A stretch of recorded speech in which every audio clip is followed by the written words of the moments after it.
Hi all, and welcome back to Life Design Diaries, the business and lifestyle podcast. And if there's any man in the world blurring the lines between business and lifestyle, it's this week's guest. I have joining me Johnny FD, and he's a full-time digital nomad who has carved out a lifestyle for himself that he loves, as you'll hear on this episode. For the last 10 years, Johnny has been on the move, working on a variety of businesses whilst traveling the globe. And for Lucy and I, he has actually had a huge influence on our travels by introducing us to Thailand's second largest city, Chiang Mai. Johnny has many ventures. He's big in e-commerce, building and selling 3 online stores. He's written books.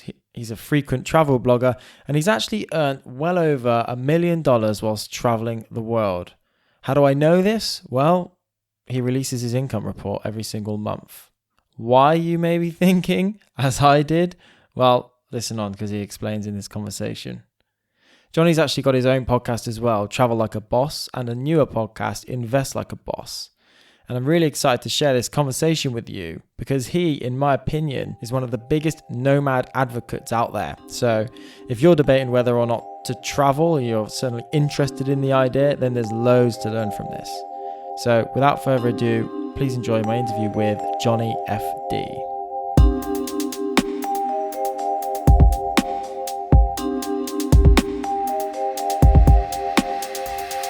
Oh, and before we get into the interview, yes, I did forget to turn my microphone on. So you've got the audio from my laptop, but don't let that put you off. Johnny sounds great on his mic. Mine just sounds a bit muffled, but the content's still great. I really hope you enjoy it.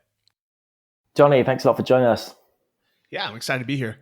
Yeah, cool. I think it's probably the best place to start is really yourself give an overview of what it is you do, because it's kind of like there's so many different aspects to it, and the more I read, the more I hear about you and speak to you, there's kind of more and more fingers in more and more pies. So I think it'd be best just coming from yourself about what it is you do and how you've kind of carved out this online career of yours. Yeah, it was all honestly all a bit of an accident. I was someone who just came to Thailand on vacation, fell in love with it, decided to start scuba diving to escape my 9-to-5 job back home. And after about 4 years of doing that, I realized I wanted to continue living in Thailand or just overseas, but I didn't want to, go back and get a normal job. I didn't have enough money to just stay out here forever. So I just started working online. And my personality has always been the type where I get really excited about things and I want to learn it. I want to share it. I want to tell the whole world about it. I'm that guy that ends up wearing, CrossFit t-shirts, like as his entire wardrobe, for maybe 6 months or a year. And then I get tired of it. And then all I wear is, scuba diving t-shirts for the next 2 years and Muay Thai t-shirts. And what's kind of been fun is creating multiple streams of online income. So that's why, when you go to johnnyfd.com, you look through my blog, you'll see that I've done, maybe 10 different entrepreneur businesses while living out here. Mm-hmm. Okay.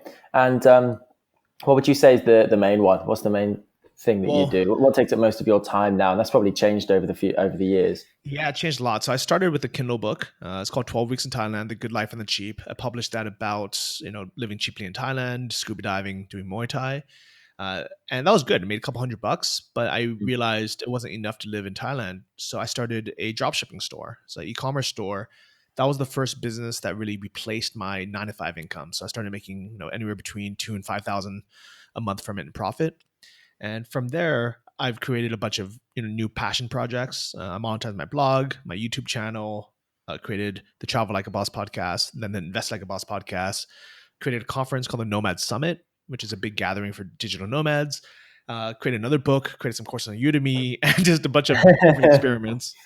So it's been a fun journey. And honestly, I think if anything, it's been the best hobby I've ever done, because usually when I really get excited about something, it ends up just costing me a lot of money.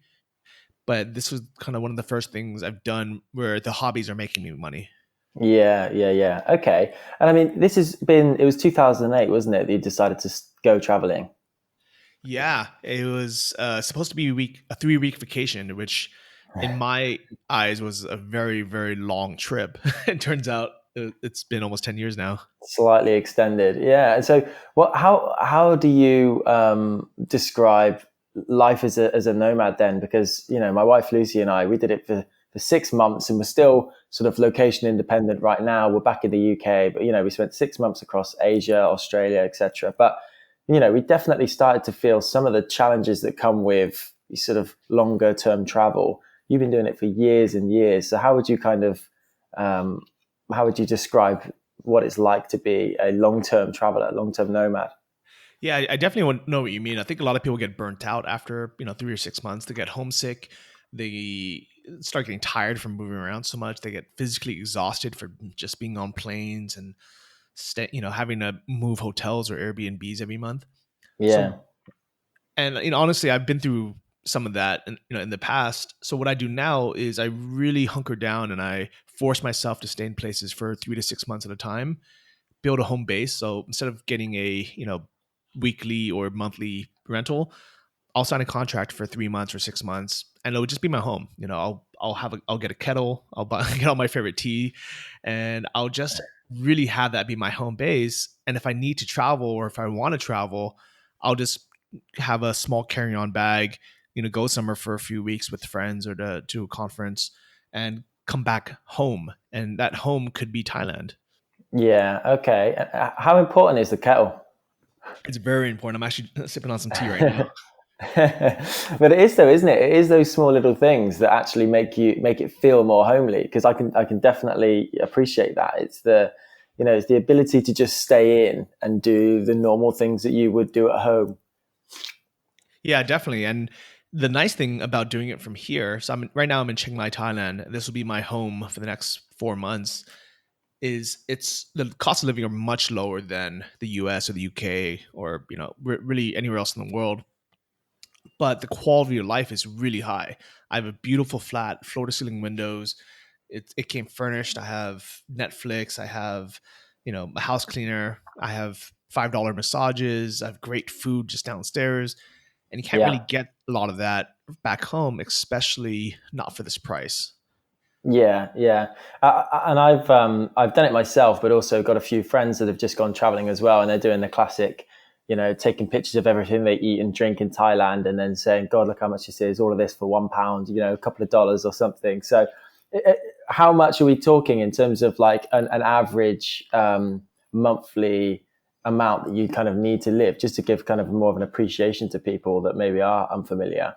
How much So do you need to live in Thailand for a month? Quite well. So for the first 4 years I was here, kind of what I wrote about in the first book, 12 Weeks in Thailand, I was living off of $600 a month, which I guess used to be £300, by now 500. Yeah. And then I started making a lot more money. When I started replacing my US salary and I started making, 3 grand, 5 grand a month, I didn't actually increase my living expenses by that much. I mean, I technically doubled it, but doubling from Hmm. $600 to $1,200 really is still a very, very cheap life. But now I live in a really nice luxury condo, with a pool, a sauna, a gym, right in the city center. I can walk everywhere. I have, memberships to like Brazilian Jiu Jitsu. I had a CrossFit membership for a while. And I'm taking taxis everywhere. It's just a really high quality of life that in the UK or in the US would easily be $5,000, which means either I would have nothing left over to save or travel with, or I would just be working 80 hours a week to try to maintain it.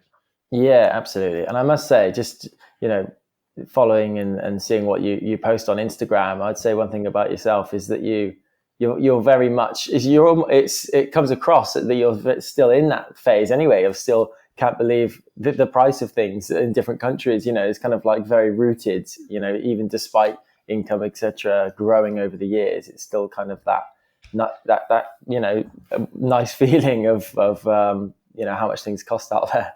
Yeah, I've always really just enjoyed getting good value. I think that's one of my favorite things in life. Yeah. Uh, Whether it be like a punnet of strawberries or like a sack of tomatoes. Yeah, it's just like it's a nice feeling. I mean, because I guess the opposite would be overpaying or getting ripped off. that, I mean, drives you crazy. I remember when I was in London and I took a black cab, and I just remember thinking, oh God, I can't believe how much I paid for this. It just felt really bad.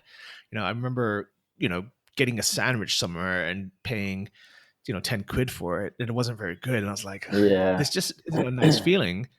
While the opposite, when you're in Chiang Mai or somewhere like here, and you have an amazing meal, something super tasty that you're like, wow, I can't believe, how good that was. And then the bill comes and you realize it was 1 quid, and you're like, I can't believe I paid $1.50 for that. It's insane.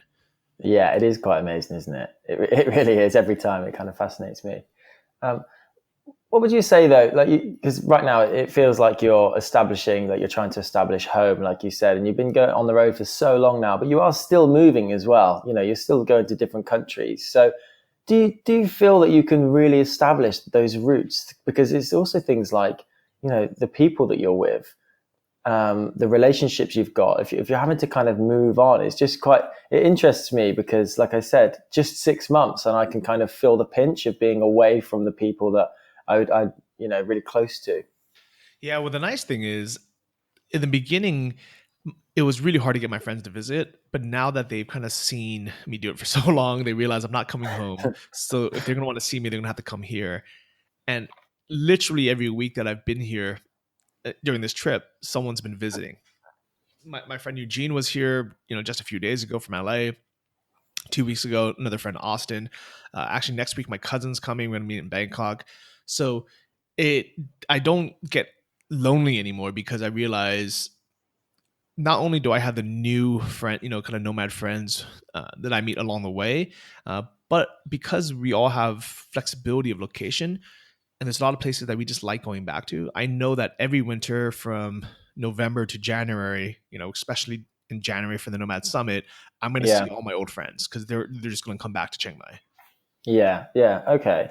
And have you like learnt the language now? Do you speak Thai?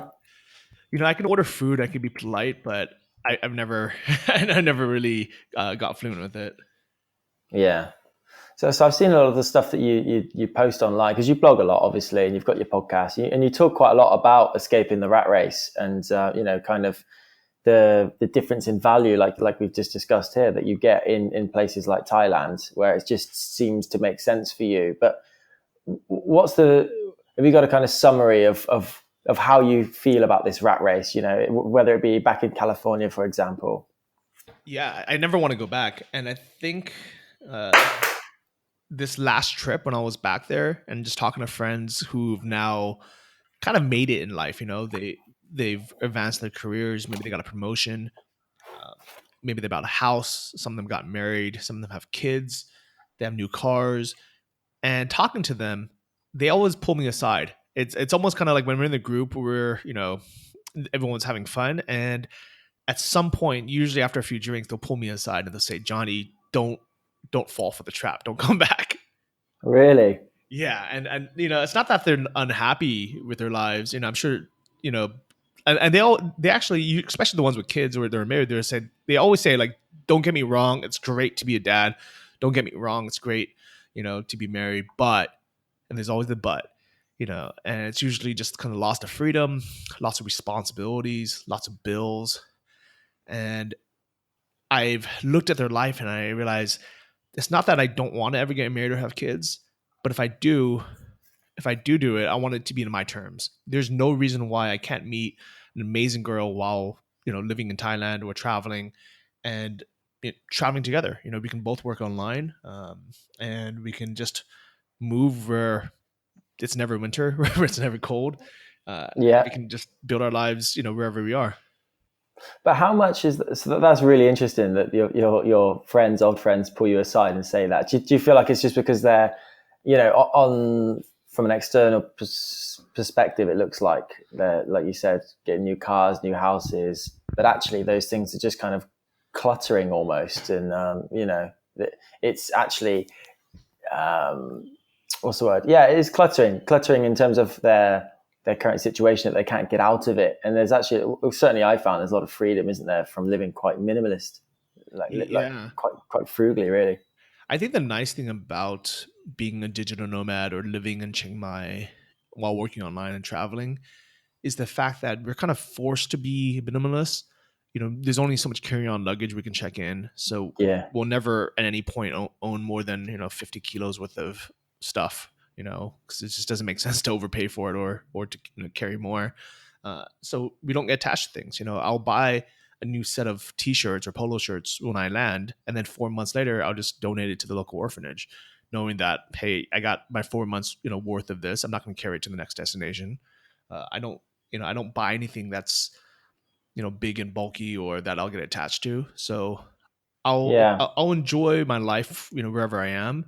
But at the end of the day, I end up spending money on either activities or experiences, scuba diving, going on trips, or even better, I've been spending a lot of money on investments now, buying assets that produce more money. So buying like index funds or stocks or online real estate. Okay.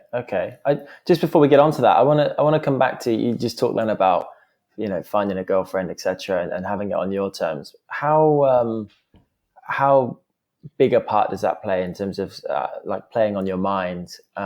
Because that for me at the moment, for me and Lucy, it's very prominent. We're kind of approaching 30, and and as is everyone around us, it's like, okay, having kids, getting second, third homes, and it's just, it's that shift where everyone's kind of doing the same thing. I'm not saying you have to follow the crowd, but it's that, there's the biological factors, etc., as well. So how heavy a weight does that play in your thinking, really?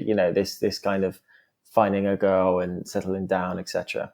When I first started, I was my mid 20s. It didn't really matter that much. I just wanted to party. I wanted to go to go out and drink, and Mm-hmm. I would happily date someone knowing that there would be no future.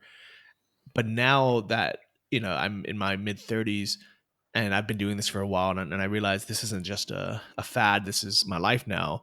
I want to have a life partner that I can travel with, and that's probably a big reason why I don't date local Thai girls, is because the communication barrier, the cultural barrier, where even though it's Right. fun, I know that we can't have our deep conversations, or we can't really like plan our futures together. So I just kind of avoid that, and even though it's fun to go out, drinking and have a weekend hookup, it's not my Yeah. priority anymore. I realize that was kind of a big part of my past, especially when I was in my kind of mid 20s.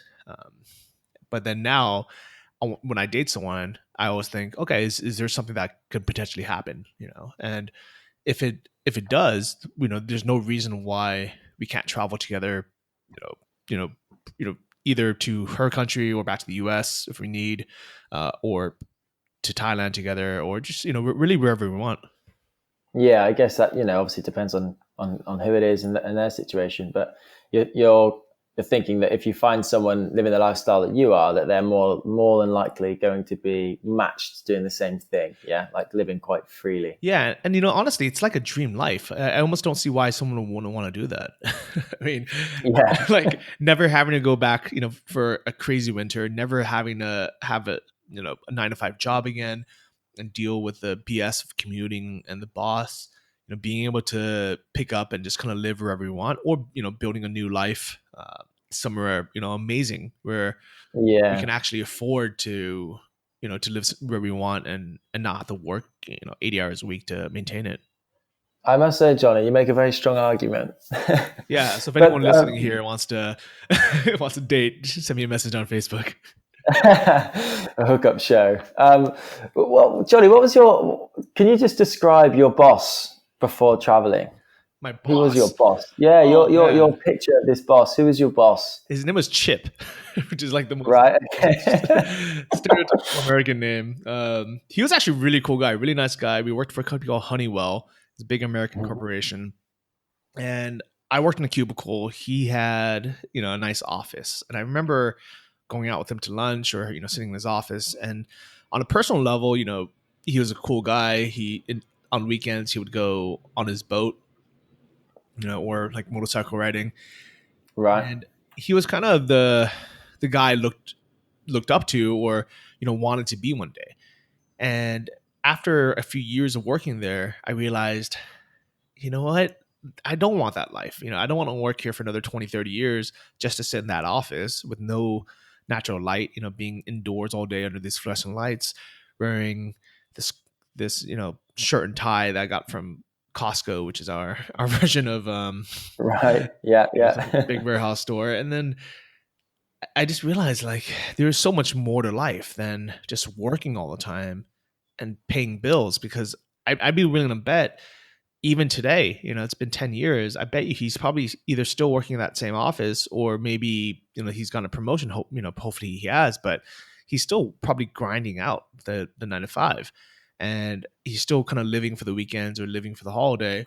And I don't want to do that. I want to wake up every morning, and I have been, in this life, waking up every single morning, just being happy and being grateful, waking up without an alarm clock, without having to commute. I mean, for example, it was pouring rain this morning, and even though I normally go to a co-working space or a coffee shop, I just decided I'm just going to work from home because, I don't have to be anywhere. And Yeah. Yeah. I waited until probably, half past noon before I even left the house. And I really only did it because I needed to go to the bank, and I was hungry. But it's a nice life not having to, go out when it's cold and it's raining and you just don't want to be there. Yeah. Yeah. And work to such a rigid schedule. Yeah, especially when I Yeah. know that I can do everything, through a computer now. And even in my old job, I was probably able to do most things from my computer, but they're not going to trust you because, you're working for someone else. When you're working for yourself, you're the only one you need to kind of own up to. Yeah, yeah. But that's it though, like you said, especially when you know that you can make a living doing what you're doing as well. Because obviously all of the pros, like I said, you've put a very strong argument for living the dream lifestyle, etc. But there's so many people trying to do this, and as we were traveling, I met so many different people that are trying to get to the place where they are sustainably earning money and living this lifestyle. I think the bit that many people run into difficulties with is obviously the finance side of things. Even though that living frugally in Asia, you don't need that much income. Actually, getting something that's sustainable, so they're not kind of every single week trying to chase some kind of contract or some kind of deal so that they can then carry on. I just think a lot of people run into that problem. So, why is it you find that people that sort of generalizing here, but a lot of people struggle to kind of get that income source whilst they're trying to live as a digital nomad? The biggest problems I see is kind of what you actually mentioned, where they're not trying to build an income. They're trying to build an income while enjoying the life. And the problem with that is the first time you come to Thailand, as if you don't have a big runway, you don't have a lot of money in savings, you shouldn't be trying to enjoy life. And as sad as it is to say, like, you shouldn't be hanging out by the pool every day at on a weekday, or going on on these beach trips when you are trying to build a business. It's It's work to do. yeah, like you actually literally have to just sit and sit somewhere, whether it's in your hotel or at a co-working space or a coffee shop, and you have to put in the same amount of work that you would have back home. Whether that's 40 hours of hard work, or in the beginning, maybe if it's your own business, you're putting in 60, or being willing to put in 80 hours, for those at least first few months before you get something going. And I see so many people. I mean, Fridays at the co-working space are a ghost town because everyone's by the pool or at the waterfall. And then Mondays, people are kind of hungover from the weekend. They don't come in until the afternoon. So, when are they actually working? They're working 3 days a week for like 4 hours, and they expect to have a business up and running within the 1 or 2 months that they have allotted. And it just doesn't work that way. Yeah, no, I'm glad you mentioned that, because it is almost worth emphasizing, isn't it, that there is no shortcut. Even though that you might be living in a different country and living a different lifestyle, the essence of growing a business and sustaining yourself financially, there's kind of no shortcut to that. There's no sort of it's not different out there at all, is it? So you need to put in those hours. I can definitely see that. Yeah, actually, my advice to most people is, if you have a job now, just start cutting your expenses now, save up a bunch of money, and just travel for 6 months before you even think about starting a business. Just get out of your system, go down the islands, enjoy yourself, and just get bored of it. Like, I guarantee, regardless of how how stressed you are now and how much you think that you want to just sit at the beach all day, after about 3-4 months of just sitting at the beach with nothing to do every day, you're going to get bored and you're going to say, okay, well, I'm ready to do something now. And that's when you come to Chiang Mai. That's when you hunker down for 2 or 3 months and just, build a business, build something up where it's generating, 2 or 3 grand a month. And then you can chill again. Yeah. Because do you think that your view on this lifestyle is different to other people's? Yeah. Because like you said, because you said the words there, get it out of your system. And I actually think that there's an element of, traveling the world and things like that, that people want to do because it's, it sounds so good. But there's an element of getting it out of their system. And it's actually not living that lifestyle, but you've kind of flipped it and you are, sustaining that and you're doing it long term. So do you think that you're very different in your approach, or do you think that everyone else is crazy and that you found this kind of perfect world for you? Yeah, I mean, I think it just took a lot of experience, a lot of time. And I've been doing this for 10 years. And I think if it wasn't for the fact that I spent the first 4 years living on small islands, on these resorts, scuba diving all day, and just getting bored of beautiful beaches, I would just still dream of, wanting to go to the beach every day. But now, I still enjoy it. I'm headed to Bali tomorrow for a week, and I'm sure I'll enjoy it while I'm there. But now I don't want to live on the beach. I don't want to have sand in my bed every day anymore. I like going there, once every month or every 2 months on a trip. But I like living in a city. I like being in Chiang Mai. I like having, a normal condo, a normal life. I like going to the cinema. I like, go to restaurants that have walls and, isn't just blowing sand everywhere. Restaurants that have walls. Interesting. Yeah, but then again, I can only say that because I've spent, I've had, 200 meals at beachside resorts and I enjoyed it. And it's almost kind of, honestly, it's almost, the way I did it was almost kind of bad too, where I almost kind of exhausted that option where I don't enjoy it as much as I should anymore. So I think probably the best option is something in between where you go for 3 months, enjoy the crap out of it, and then say, okay, I still enjoy it, but I'm going to take a break, do some work so I can come back and enjoy it again. Yeah. Okay. Yeah. Because you can, I mean, at the end of the day, you can have too much of a good thing, can't you? And you kind of do get bored of seeing the great things if you're seeing them every single day. But what about for the person that's already in this? They've taken the leap. They haven't taken your advice there of spending 3 months and kind of getting out of their system and then knuckling down. They're trying to do both. Have you got any advice there about how you find balance? Because we get quite a lot of questions around how do we find balance in doing both of those, trying to juggle to travel with work. Yeah. So what I do that works really well is I have 2 month sprints where for 8 weeks at a time, I'll focus on one project. And I'll say, I'm going to write and publish this book and get it selling within 2 months. And then I'll take a break. Then I'll go to XYZ for a month or two and just chill. Or I'll start a dropshipping store and within 2 months, I want to get my first sale. And then after it's up and running, then I'm going to go, somewhere on a safari or something. And I found that anybody can work really, really hard for 2 months at a time, maybe 3. But after that, we get kind of burnt out and we need a break. So instead of trying to do both at the same time, which really doesn't work, it's kind of like the fallacy of multitasking where nothing really gets done.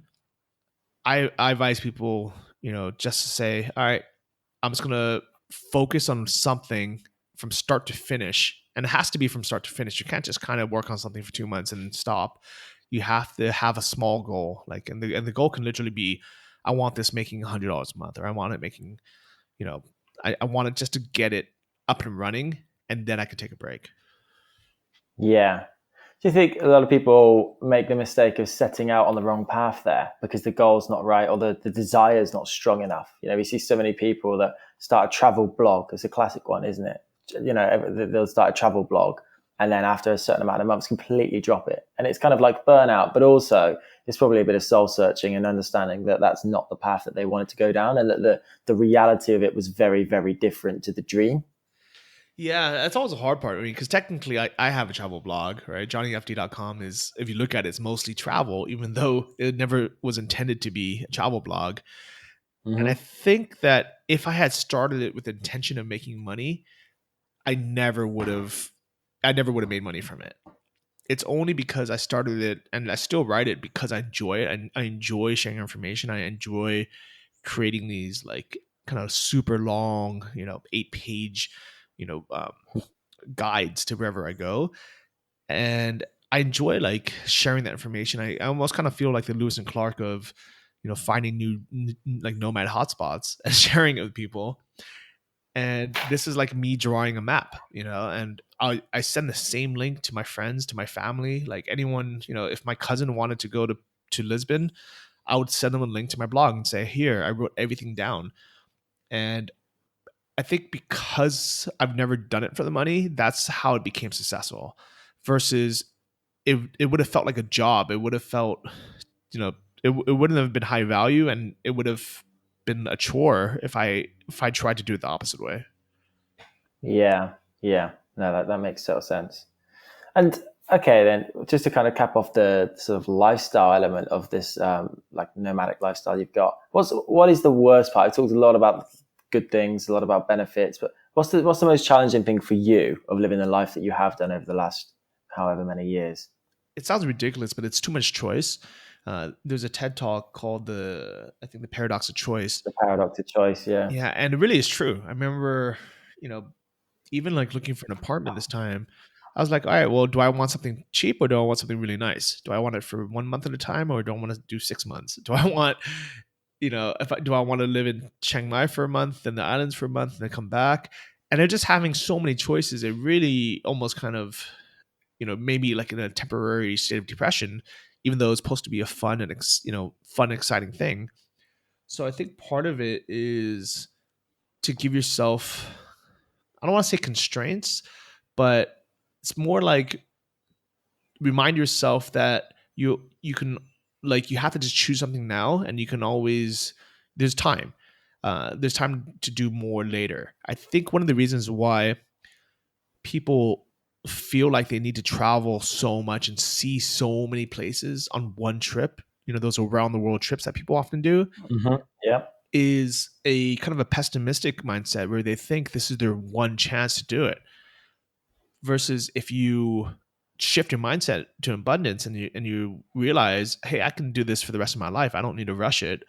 That's when you can say, all right, well, I'm just going to spend 6 months in Chiang Mai, or I'm just going to spend 6 months in Lisbon, and I can always see the next country or the next city next year. I have my whole life to do it.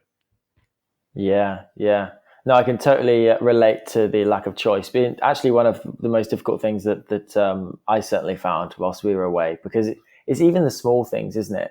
We've talked about it on this podcast before. It's the really small things. Like, obviously you've got the big things around, where am I going to live next month, like next week? But even like, where am I going to eat this morning? Where's the lack of routine really becomes a consistent problem, every day, because you almost can't go into autopilot mode. You're having to think about every single thing because you've got all the choice in everything. Definitely. And so now I've realized the reason why it's so good to be here in a place for 3 months or longer is it's easy to develop those routines. I can join a Brazilian Jiu-Jitsu gym and know that every Monday, Wednesday, Saturday, I'm, there at 6:30 p.m. to do the class. And that's, and I'm not going to deter to that.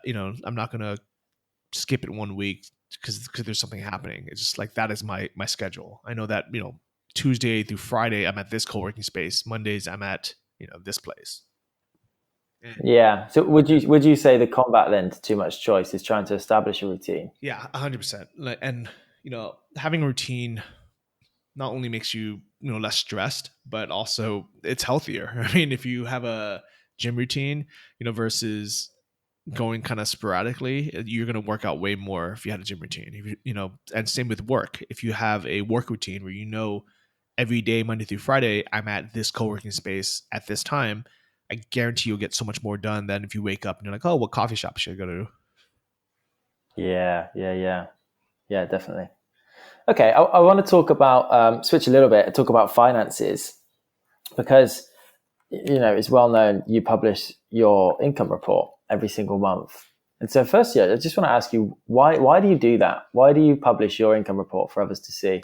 I remember I started doing it about 3.5 or 4 years ago now, and I remember the only person that was doing it was Pat Flynn. That was the first income report I ever saw, and I remember Hmm. reading it and seeing he was making, I want to say like 100 grand a month or something insane, and I thought, there's no way I can do that. This it's almost kind of like you read it and you get angry, and you put it down. You say, I'm not even going to try, and then I realized there's probably so many people in that same position where they read it and they just kind of skim through it and they're like, yeah, there's no way I can do that. And at the time, I just started making money online. I think I was making about $1,000 a month. And I thought, you know what? I bet you, like, there's so many people that would love to see like the start of it. And I never thought my income would grow, that much. But I thought, hey, if I can just show, the kind of first steps, people can follow along, and then maybe one day we can reach Pat Flynn's level.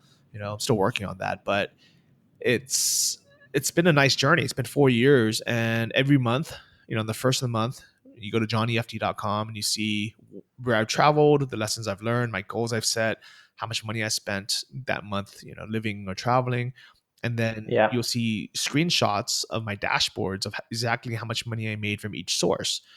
And it's really been, like it's probably been one of those things that people have come up to me most and saying, hey, thanks so much for sharing that, because it's helped me get started, help me see what's possible, and it's something relatable because it's something that I can see myself doing. Yeah. But how uncomfortable was it to begin with, though? Oh, it's so weird. I think on the second or third month, I almost stopped. Yeah.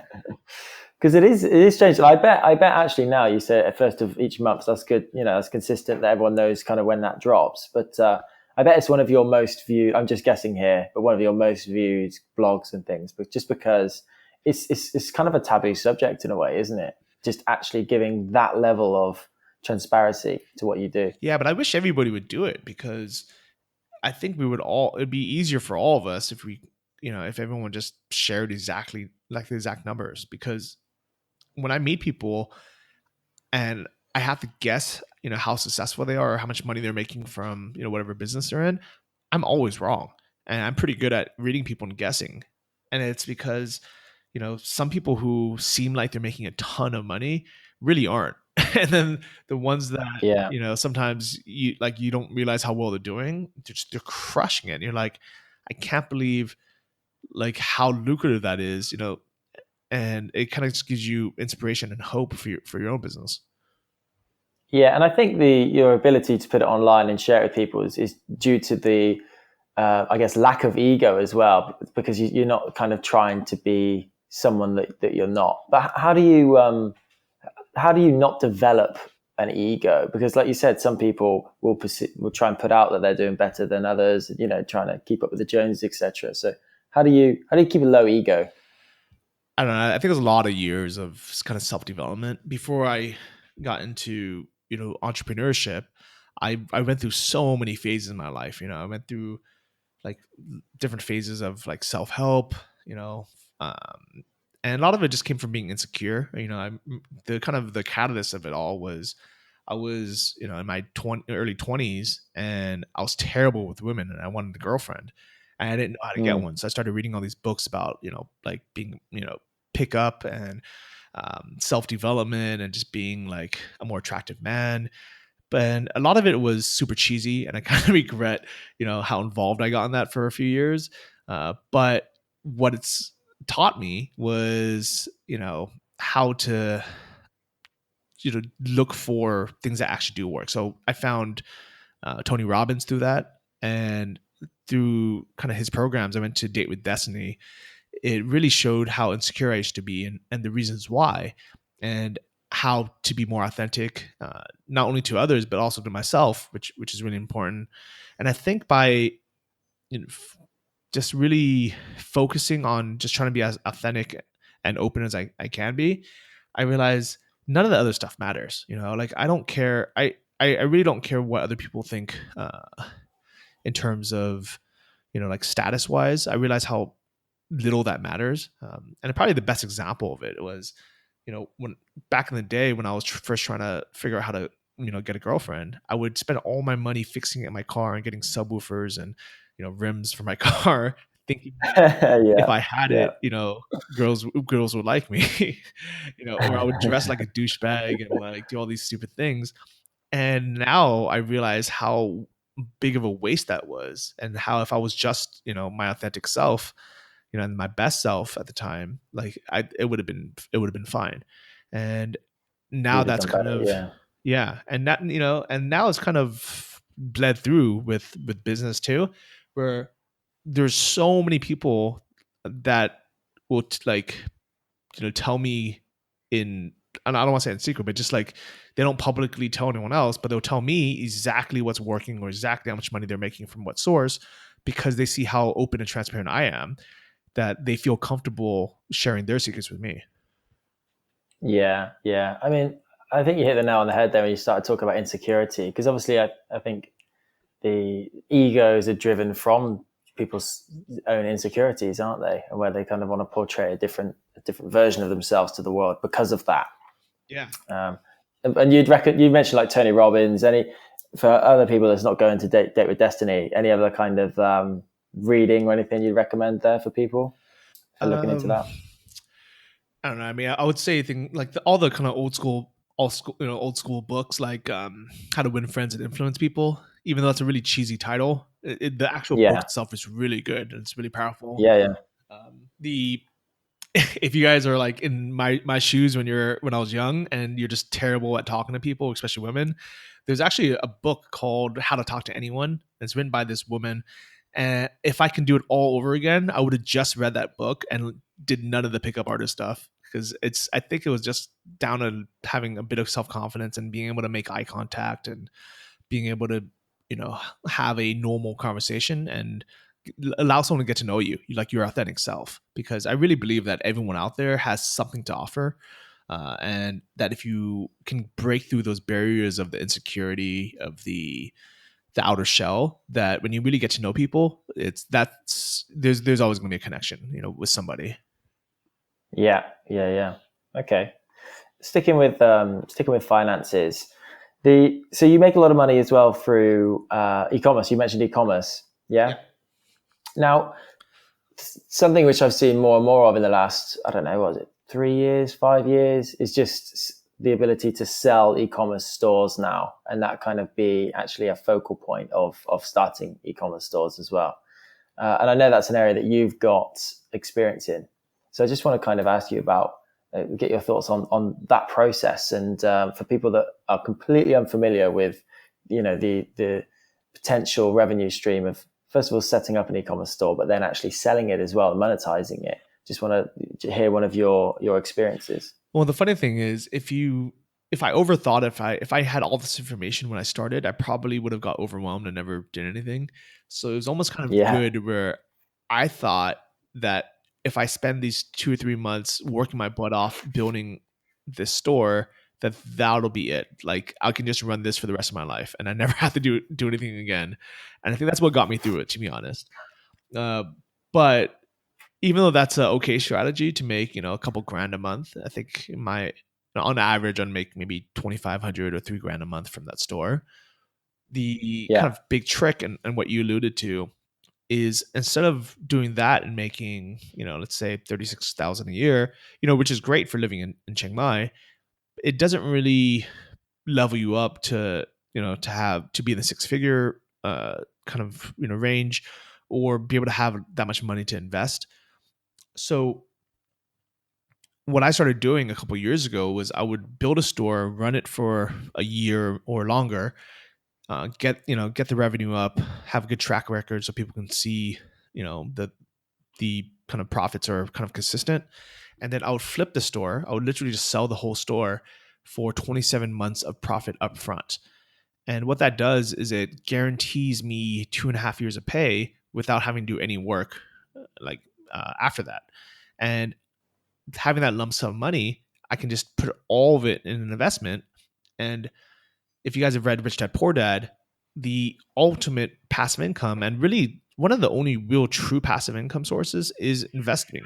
Because if you And when you invest money, you don't have to do anything. Like, you're not answering emails, you're not, doing customer service, you're not checking inventory.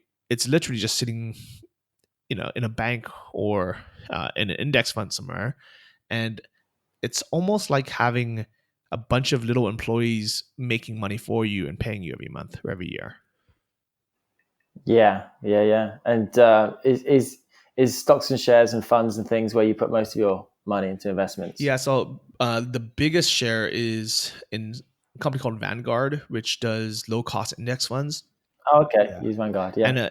And for those listening, if you guys aren't familiar, an index fund is basically a very low fee, non-managed fund of stocks, and I buy the total stock market index. So I basically just buy every stock, like a little bit of every single stock out there.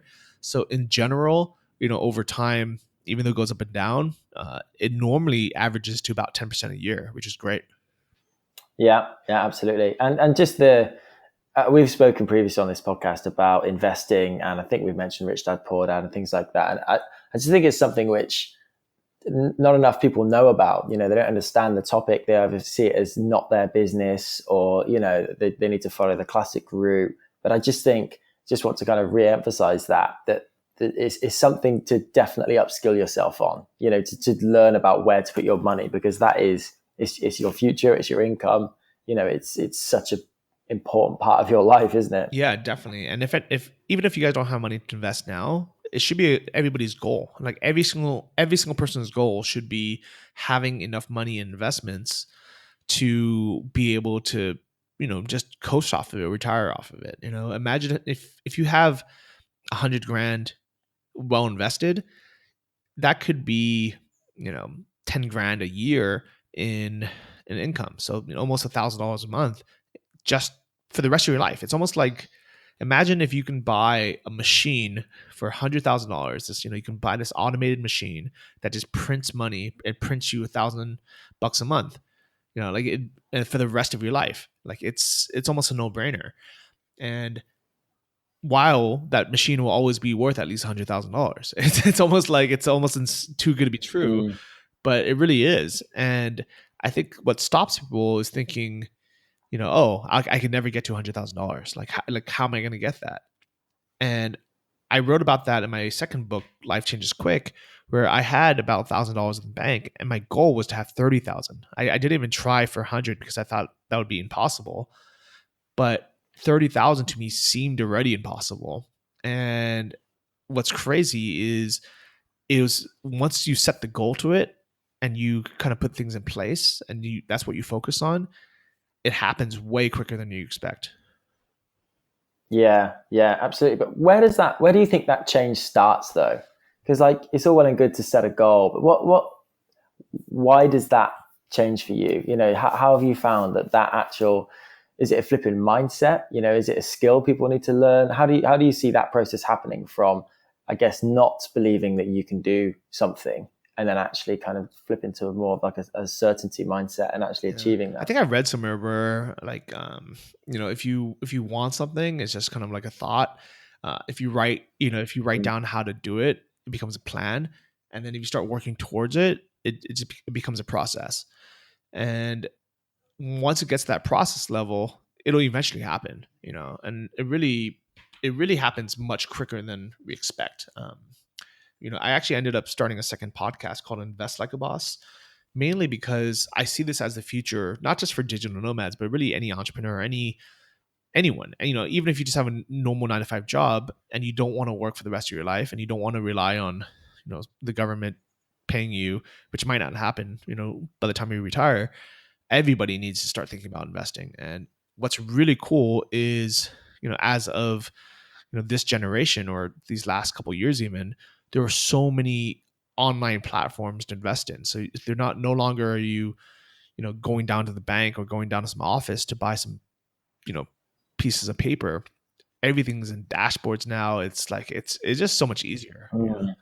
Yeah, absolutely. They've made it very, very easy. I mean, you mentioned like Vanguard. I mean, obviously, first of all, you need to upskill yourself and get the knowledge and I guess have a strategy of what you're looking to do with your investment.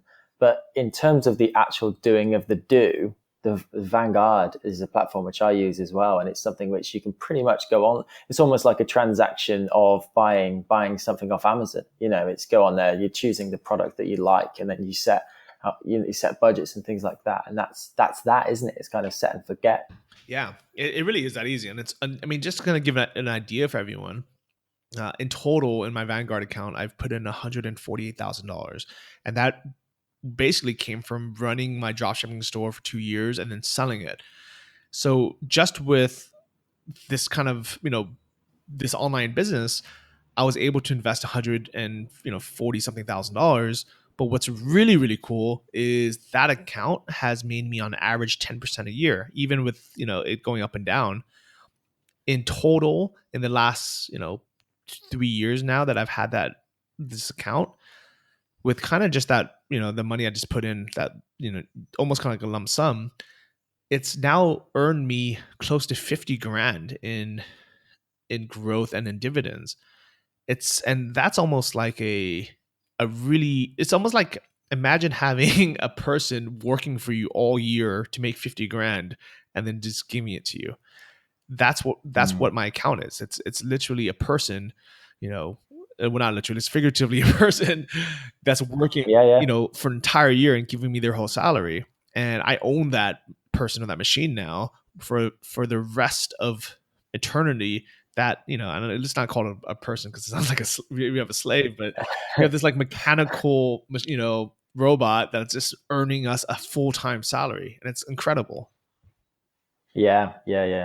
And I think it's worth also just emphasizing that that's obviously a fair chunk of money you've put in there. But you said everyone should aim to start investing, but you can invest with a small amount of money as well. It doesn't have to be this huge thing. You can grow it over the years, and when you start to learn about compound interest and things like that, it's almost like the earlier you start, the better, because it kind of grows over time. So. Okay, I just want to finish off. I got some 5 kind of quick fire questions for you, Johnny. Yeah. The first one I really want to get into. This is a bit of a longer one, but we talk, like I said, we talk loads about the good stuff, and I can 100% appreciate that the lifestyle you're living now and how it's going. It sounds awesome, and as people listen to this, it can absolutely entice them into living that way, and there's no problem with that at all. But I just want to really find out, what over the last 10 years for you, what has been like your biggest struggle? Because there has to have been a time when things aren't going so smoothly for you. So first question is, what's been your biggest struggle over the last 10 years? I mean, I would say when I was starting my first dropshipping store, I had my book published, so I was making $200 a month from it. And that, even though I was living very cheaply in Thailand, it still wasn't enough to pay my bills. So I knew I had a very finite amount of time before my savings ran out. And I actually remember calling my cousin and saying, hey, I'm giving this thing a shot, but I might run out of money and I don't have a plane ticket home. Like, if I need to, can I borrow some money? I'll get a job and I'll pay you back. And luckily, he said he's a lawyer, and he was like, yeah, just. And I was actually surprised he didn't just have the money on him. I thought that anyone making 100 grand back home would just have a couple grand in cash just in the bank. But even him, even with a 6-figure salary, he was like, yeah, just give me a few weeks notice. I can try to get the money together. Right. Yeah. And that's actually one of the reasons why I realized, hey, that's not an option to go home, because even at his salary, I was still going to struggle. And I remember working and I wrote up, and if you guys want to kind of read the whole story, I wrote it in Life Changes Quick. But basically, I had 2 months to get my store profitable, or I had to go home. I had to borrow money. I had to live with my parents. I had to, basically walk home with my tail between my legs, saying it didn't work out. So that was really difficult, especially because all these things happened during that time. My laptop literally broke, and I had to borrow someone else's laptop. He was like an old one that he was trying to sell, and I was just like, hey, can I just like rent it from you for a few days while mine's being repaired? On my way to the co-working space at like 6:30 or 7 o'clock in the morning, I was the first one there before it opened. And because it had rained the night before, the kind of wooden planks got a bit soft, and I literally fell through this wooden plank. and I cut up my legs, and I'm just thinking like, God, like what else can go wrong? But Mm. through all that, I just, I had the goal. I was like, I have to make this store profitable. And I think these struggles kind of all, made the whole thing kind of more sweet today.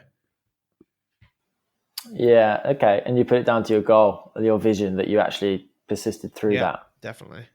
Yeah. Okay. Okay. Cool. Second question is a bit of a lighter one, but what's the most surprising country that you've found in the last 10 years? What country has surprised you the most? Ukraine. Oh, Yeah, really? it's especially being from the UK or Europe, people they hear about it, but it's almost kind of like this mysterious place where people kind of joke about, and it is, to be honest. When you get there, it's like being in another world or another time zone. It's sometimes, if when you're there, sometimes you feel like you're in the 1970s, and sometimes you feel like you're at a posh nightclub in central London or in Miami. And I think it's one of the least traveled to places on earth still, like for being a major, like a major capital. And it it's I don't know, it's one of those weird places where I just keep going back to every summer, because I'm like, every time I go there I just discover more and more about it. I get to know the culture a little bit better, my Russian gets a little bit better, and I realize like this is the next Prague before it gets popular. Right. Okay. And when would you go? Yeah. And what's the weather like in summer? Yes, the weather's fantastic in the summer. I mean, there's a lot of places I would never go in the winter, but this summer it's not too hot, but it's sunny and it's dry. It doesn't rain. It's beautiful. Okay. Awesome. Ukraine. There you go. Need to look into that. And where's the best food that you've had? It's probably a Uh, tough one. I love Thai food. It's amazing. But the best night market food is in Taiwan. Right. Okay. What? Any specific foods? Yeah, so like I'm a big fan of street food or night market food. We have these little vendors, and the difference between Taiwan and everywhere else is in Taiwan, these people take like a lot of pride. It's almost kind of like the old Japanese samurai pride, where this is the one, like most of them just sell one dish and they work on it for their whole lives, and they take so much pride in it. So it can be something as simple as like a pot sticker, a gyoza, but they'll like hand wrap it for like days, like the whole day with their whole family, the grandma's recipe, and they will just make it as good as possible. Just absolutely perfected it. Yeah. Yeah. Okay. We've touched on it, but what are your favorite books or books that you'd most recommend for anyone listening? uh I mean, the books that you guys have to read are Rich Dad Poor Dad and 4 Hour Work Week. um and Millionaire Next Door is really good. And I'm actually Okay. listening to it on audiobook right now, just because it kind of it reminds you not to waste money on crap. It really drives it in and just gets you super frugal. And it, it it's probably the best chance that you'll have of being a net worth millionaire instead of just living like one, by following the principles in there. And obviously I want everyone to read my books, not because I make $3 from it, but I really think that if you read 12 Weeks in Thailand and then Life Changes Quick, not only would you have a better understanding of what the nomad life is really like, or what this travel life is really like, but it just goes into so much more detail that that I can't fit in like an hour podcast. Yeah, yeah, yeah. Okay. And final question then, Johnny, is if someone's listening to this now, they've been absolutely enticed by what you're saying, and they've saved up £5,000 or $5,000, what would you say would be their best use of that money? I would actually say come to Thailand and just travel for 3 months on a budget. Just like don't spend more than $1,000 a month. Um, and just get it out of your system. Just enjoy yourself. Do a dive master course if you like scuba diving. Do a Muay Thai course for a few months if you're into that, or just lay on the beach. And once you have maybe 3 grand left, focused on the business. Spend 1,000 of it on a course. On something from someone who's actually done it before, and just follow Hmm. one path until you get it to work. There's no reason why you can't live for, $600 or $800 a month while bootstrapping your business and just enjoying the crap out of life and growing something. Yeah. Awesome. Okay, cool. Appreciate it. Thanks a lot, Johnny. Yeah. Where you've mentioned a few links, but where can people find you if they want more? The easiest is my blog, johnnyft.com, or you can listen to my podcast, Travel Like a Boss podcast. That's where I interview kind of other entrepreneurs, or Invest Like a Boss is the investment one. Yeah. No, I've listened to both, but certainly Travel Like a Boss is a really good, because you go into quite a lot of detail on location as well, which I find quite interesting. Yeah. Awesome. Okay. Well, thanks a lot. I really, really appreciate your time. It's a fascinating kind of experience, really, and examples for people that want to live this lifestyle. So I hope everyone's find some value in that, and appreciate it. Cheers, Johnny. It's been fun. I hope to see some of you guys out here in Thailand, maybe for the next Nomad Summit in January. Go on then. Tell us about that. Oh yeah, it's a big annual conference that we have for digital nomads. People who work online or people who want to.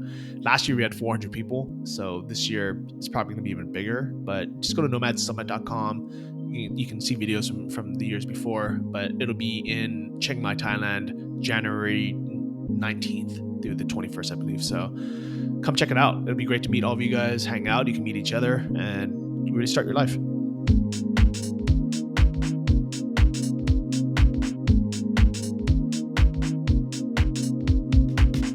Just before you head off, we want your feedback. So please get in touch with the show.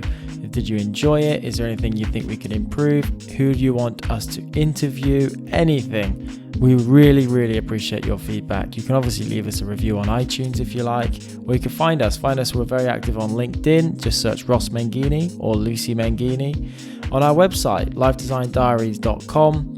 We're also active on Twitter @LifeDesignPod, or find us on Instagram @LifeDesignDiaries.